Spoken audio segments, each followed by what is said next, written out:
الحمد للہ رب العالمین والصلاة والسلام علی رسولہ الامین اما بعد۔ سورۃ البقرہ۔ بسم اللہ الرحمن الرحیم۔ سورہ بقرہ مدنی سورت ہے، 286 آیات، 40 رکوع ہیں، اور یہ مدنی سورت ہے اور ترتیب کے اعتبار سے یہ پہلی سورت ہے، اور قرآن میں سب سے بڑی سورت بھی یہی ہے، سورہ البقرہ۔ بقرہ کہتے ہیں عربی میں گائے کو۔ قصہ مختصر، آگے تفصیل کے ساتھ قصہ آئے گا کہ بنی اسرائیل کا ایک بندہ قتل ہو گیا، تو قاتل کا پتہ چلانے کے لیے وہ لوگ موسیٰ علیہ السلام کے پاس گئے۔ آپ نے اللہ سے دعا کی تو اللہ تعالیٰ نے حکم دیا کہ گائے ذبح کرو، اس کے گوشت کا کچھ حصہ اس مقتول کو لگاؤ، وہ اللہ کے حکم سے زندہ ہوگا اور بتائے گا کہ میرا قاتل کون ہے۔ تو اسی وجہ سے گائے کا ذکر ہے، سورہ کا نام بھی اسی مناسبت سے البقرہ رکھا گیا۔ اس سورت کے کئی فضائل رسول اللہ صلی اللہ علیہ وسلم کی احادیث سے ثابت ہیں۔ سنام القرآن، قرآن کی چوٹی اس سورت کو کہا گیا، اور آپ صلی اللہ علیہ وسلم نے فرمایا کہ اپنے گھروں کو قبرستان نہ بناؤ، اس میں سورہ البقرہ کی تلاوت کرو۔ تو اس سے پتہ چلا کہ قبرستان وہاں پہ قرآن نہیں پڑھا جاتا،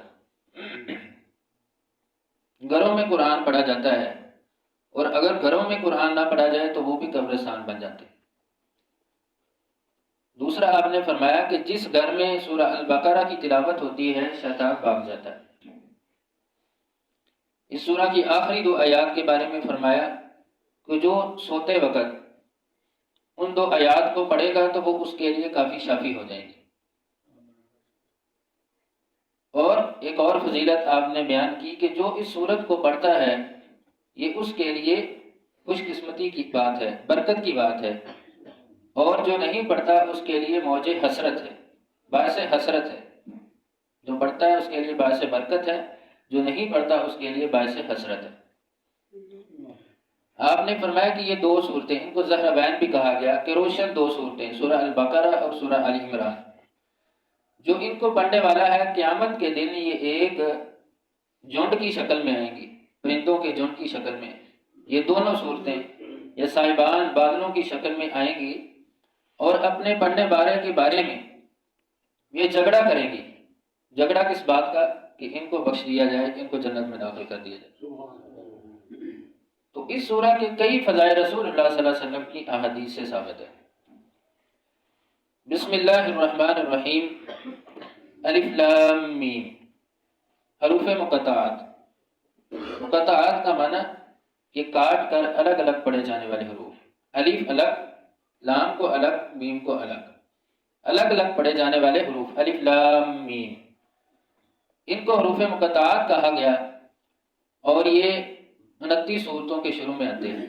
114 میں سے 29 صورتیں ایسی ہیں کہ جن کے شروع میں یہ حروف مقطعات آتے ہیں، اور ان کے معنی کے حوالے سے تو رسول اللہ صلی اللہ علیہ وسلم کا کوئی ایسا فرمان کہ آپ نے ان کا معنی صحابہ کو بتایا ہو، لیکن یہ بھی حروف تہجی ہیں، اور ان کا کوئی مقصد ہے، معنی ضرور ہے، مفسرین نے یہ لکھا ہے، لیکن رسول اللہ صلی اللہ علیہ وسلم کے ذریعے سے بتایا نہیں گیا کہ اس کا معنی کیا ہے۔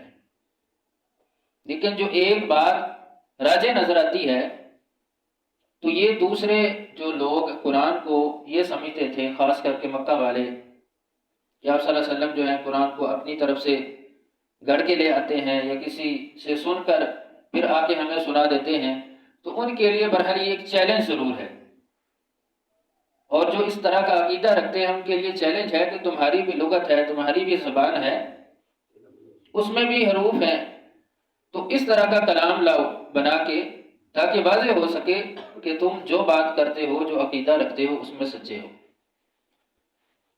ذالک، یہ، الکتاب، کتاب، لا ریب، نہیں ہے شک، فیہ، اس میں، یعنی اس کتاب میں، ہدن، ہدایت ہے، للمتقین، متقین کے لیے، ذالک الکتاب لا ریب فیہ ھدی للمتقین، اس کتاب میں کوئی شک نہیں ہے، ہدایت ہے متقین کے لیے۔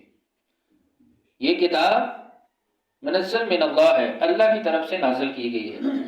لا ریب، شک ہونا، کسی چیز کا خلچان یا اضطراب یا کوئی بھی ذہن میں ایسی بات شک و شبہ والی، تو وہ اس کے اندر موجود نہیں ہے، کیونکہ انسان کا کلام یا اس کی بات یقینی نہیں ہے، اس میں نقص ہے، کمی ہو سکتی ہے، لیکن اللہ کے کلام میں کوئی نقص نہیں، کوئی کمی نہیں، اس کے اندر یقین ہی یقین ہے۔ تو اس سے ھدی للمتقین، ہدایت پکڑتے ہیں متقین۔ کیا یہ متقین کے لیے ہدایت ہے؟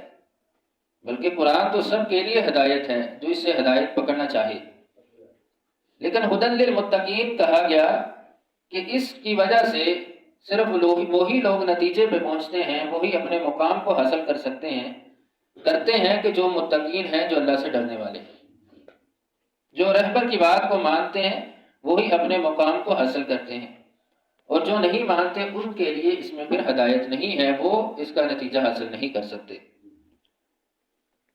پھر آگے متقین کی، ایمان والوں کی اللہ نے کچھ صفات بیان کی ہیں کہ الذین، جو لوگ یؤمنون، ایمان لاتے ہیں، بالغیب، غیب کے ساتھ، ویقیمون، اور وہ قائم کرتے ہیں، الصلاۃ، نماز، ومما، اور جو رزقناہم، ہم نے رزق دیا ان کو، ينفقون، وہ خرچ کرتے ہیں۔ الذین یؤمنون بالغیب، کہ وہ لوگ غیب پر ایمان لاتے ہیں۔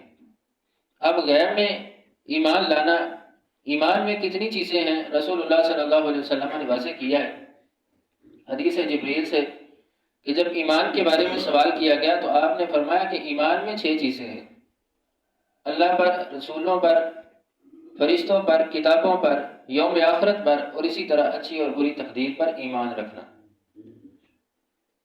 تو یہ غیب سے تعلق رکھنے والی چیزیں ہیں۔ تو الذین یؤمنون بالغیب، کہ متقین ایمان والوں کی اللہ نے صفت بیان کی ہے کہ وہ غیب پر ایمان رکھتے ہیں، یعنی اس پر ایمان رکھنے کے بغیر بندہ ہدایت پر نہیں ہو سکتا۔ سیدھا راستہ اس کو تبھی ملتا ہے کہ جب ان چیزوں پہ ایمان رکھے، اور وہ ایمان غیب کا ایمان، اور ساتھ ہی بیان کیا وَيُقِيمُونَ الصَّلَاةَ، اور وہ نماز قائم کرتے ہیں۔ کہ صرف بات کو مان لینے سے کام نہیں بنے گا، ساتھ عملاً بھی ثابت کرنا پڑے گا، عملاً بھی اللہ تعالیٰ کے حکم کو ماننا ہوگا۔ وَيُقِيمُونَ الصَّلَاةَ، یعنی 5 وقت وہ نماز پڑھنے والے ہیں۔ قائم کرنے سے مراد یہ 5 وقت کی اذان ہوتی ہے، مسجد میں آتے ہیں، نماز پڑھتے ہیں یا نہیں، اس سے ثابت ہو جاتا ہے کہ وہ اطاعت کرنے والے ہیں یا نہیں، عملاً اللہ کے حکم کو ماننے والے ہیں یا نہیں۔ وَمِمَّا رَزَقْنَاهُمْ يُنْفِقُونَ، جو ان کو رزق دیا اس سے خرچ کرتے ہیں۔ اس میں رزق سے مراد صرف مال کا رزق نہیں ہے، اس میں مال بھی ہے، بندے کی صحت بھی ہے، اس کا علم بھی ہے، جو اللہ کی طرف سے اس کو نعمت میسر ہے، وہ اللہ کی طرف سے اس کو رزق دیا گیا ہے، اب اس کا صحیح استعمال کرتا ہے۔ اگر کسی کے پاس علم ہے تو وہ علم لوگوں کو دیتا ہے، مال ہے تو مال خرچ کرتا ہے، صحت ہے تو صحت سے اپنے دوسروں کی خدمت کرتا ہے، ان کے کام آتا ہے، یعنی کسی بھی اعتبار سے جو اللہ نے نعمت عطا فرمائی ہے اس سے وہ خرچ کرتا ہے۔ تو ایمان والوں کی یہ صفت بھی بیان کی کہ جو اللہ نے ان کو عطا کر دیا ہے اس کو روکتے نہیں ہیں، نہ کتمان علم کرتے ہیں، نہ مال کو روکنے والے ہیں، نہ خدمت سے پیچھے ہوتے ہیں، بلکہ وہ خرچ کرنے والے ہوتے ہیں، جس قدر وہ کر سکیں وہ اللہ کی اس نعمت کو خرچ کرتے ہیں۔ تو یہ اس آیت میں 3 صفات اللہ تعالیٰ نے ایمان والوں کی بیان کی کہ وہ غیب پر ایمان رکھتے ہیں، نماز قائم کرتے ہیں، جو اللہ نے رزق دیا ہے اس میں سے خرچ کرتے ہیں۔ اللہ تعالیٰ سمجھنے کی توفیق دے۔ وآخر دعوانا ان الحمد للہ رب العالمین۔